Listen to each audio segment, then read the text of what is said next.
Hello everyone, welcome back to another episode of The Ordinary Critics. Today, we'll be reviewing Captain Marvel.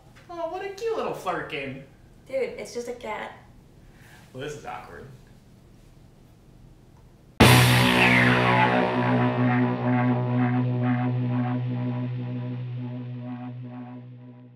Hello everyone, I am Isaac, and I'm just an ordinary guy reviewing extraordinary movies, and today we are talking about Captain Marvel.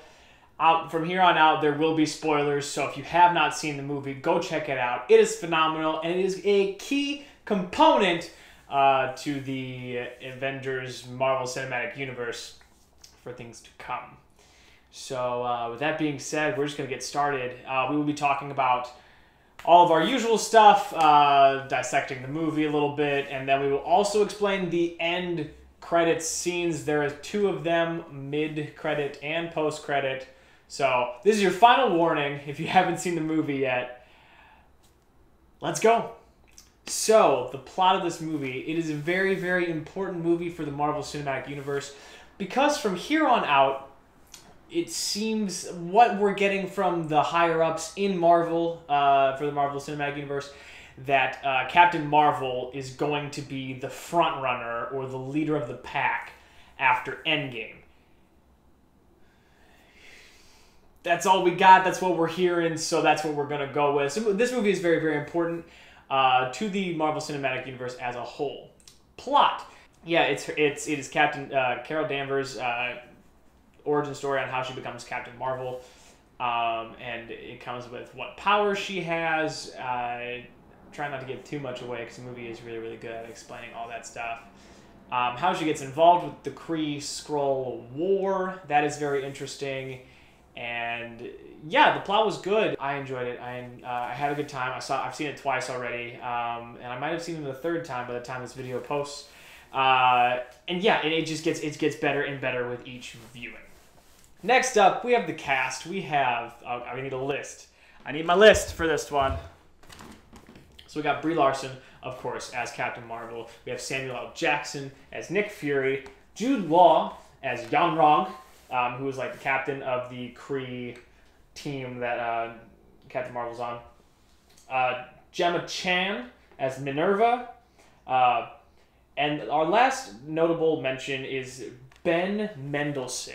He is Talos, who is a Skrull general, I guess, that he's throughout the movie. And you've also...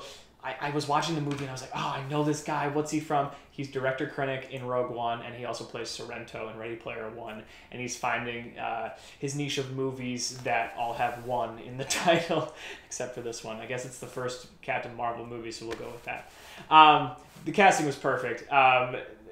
Seeing a young Nick Fury is kind of creepy. But the technology that we're coming into where you can literally take an actor, age him 20 years younger, and not have a problem with it. I think it was CGI, but he also Samuel L. Jackson also mentioned in interviews that it's this new technology they're trying out. So I don't really know what it is. Comment below if you do, and let's talk about this because this is a big step for movies and what you can do with these actors. It's crazy. Brie Larson. She's a badass. She's a badass. She's perfect. She's perfect as Captain Marvel, and I feel very confident if they are going in the direction where Captain Marvel is the frontrunner and the leader after the events of Endgame. I am very, very comfortable with her helming the ship. She has the comedy that they're throwing in there more, but she also has like the badassery of a strong female lead, and I really, really appreciate that they're like, yep, we're going with you. Let's go. Next up, we have continuity and immersion. I had no problems. So, getting in the mindset of, oh, this is an origin story, okay, cool, and how it ties into everything took me a second, but like I said, it did not keep me out of it for long, and once I get in, sit down, buckle up, and you're in for a ride. Next up, we have the soundtrack. Soundtrack is interesting with this one because it kind of has a Guardians of the Galaxy flair to it, where the music does impact the setting and the tone, but it's not directly referenced like with the tape that Peter Quill has. It's very 90s. It's very it sets the tone, But like I said, the characters, it's background music. It's not directly like in a headset, oh, I'm listening to music, jukebox is playing, okay, cool. Like, it's not something like that. But music didn't take me out. It was very, very enjoyable, and I loved it. And finally, we have cinematography, and it's great. It's just, the space battles are great. The CGI doesn't take you out that much. There is a hefty amount of CGI due to the fact that a lot of it is in space. Well, not really even a lot of it. There are some battles in space, but there are some dogfights that take place in aircrafts, and I was watching interviews with Brie Larson, and she was like, yeah, they flew us up and simulated dogfights, so we didn't have to CGI it, which is amazing, which is really, really cool. So yeah, I appreciate it. The cinematography is great. Didn't take me out of it.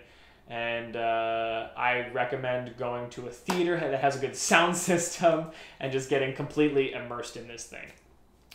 So, before we get to the report card, this is your last chance for spoilers. I kind of spoiled a little bit, but we're going to talk about the mid-credit and post-credit scenes at this point in time. So, the mid-credit scene. I'm getting chills right now just thinking about it. It sets up Endgame, and it is Black Widow, it's Cap, it is War Machine, and Bruce Banner. And they're all looking at the pager, that Nick Fury's pager, the intergalactic pager that is just emitting the Captain Marvel logo. They're talking about it. They're looking at the death count after the snap, and it shuts off. The pager shuts off. Everyone's like, well, come on. It's like plugged in. It just stops sending the signal. Everyone turns around, and there's Captain Marvel, and all she says is, "Where's Fury?" Blackout. Boom. It's so good because it sets up everything perfectly. It's like, cool, she is there, she's ready to fight. And the interesting thing is that Brie Larson's hair, Captain Marvel's hair, is longer. Of course, it's been 20 years. And also Black Widow's hair is longer than the events of Infinity War. So an amount of time has passed. We don't know how much time yet, but I think it's significant. Like, it has been a second. It's not just like, oh, the next day, let's deal with this. I'm thinking a couple months, if not like six months, where like death toll's just racking up and they're trying to figure out how to do all this stuff. We will find out. But it was very, very cool. Gave me chills because it's like, cool, Captain Marvel's here and she's ready to kick some ass and take some names, which is great. Okay, and then the post-credits scene, we have Goose, the cat, or not even, it's alien cat, whatever, hacking up a hairball that happens to be the Tesseract. So that is how we knew it was going to happen eventually, but I'm not surprised they showed it on screen. And so Nick Fury has a Tesseract now, which, woohoo, because we know the events of how it gets, Thanos gets it, which is exciting. So, on to the report card. Here we go. For plot, I gave it an 8. Carlos also gave it an 8. Cast, I gave it a 9. Carlos also gave it a 9. Continuity and immersion, I gave it an 8. Carlos gave it a 10. Soundtrack, I gave it an 8. Carlos gave it an 8. Cinematography, I gave a 9. He gave it a 9. That is a total of 86. That is a B. And I agree with this decision. I walked out. I wasn't, oh my god, best Marvel movie ever, but it served its purpose. It took the story along. And I think why we gave it a B collectively is because part of that, it is an origin story. It is outside of what we are dealing with right now, but it does piece it together very, very well. Sets it up for Endgame very nicely, and we'll be coming at you with that when it comes out, which also happens to be on my birthday, which is kind of the best birthday present ever. Just going to say that right now. So thanks. So thank you so much for watching. Any questions, comments, concerns, anything you want to talk about, leave a comment down below. Smash the like button. Hit that sub button. We just hit 10,000. So thank you so much for everyone who's been watching. And as always, stay ordinary.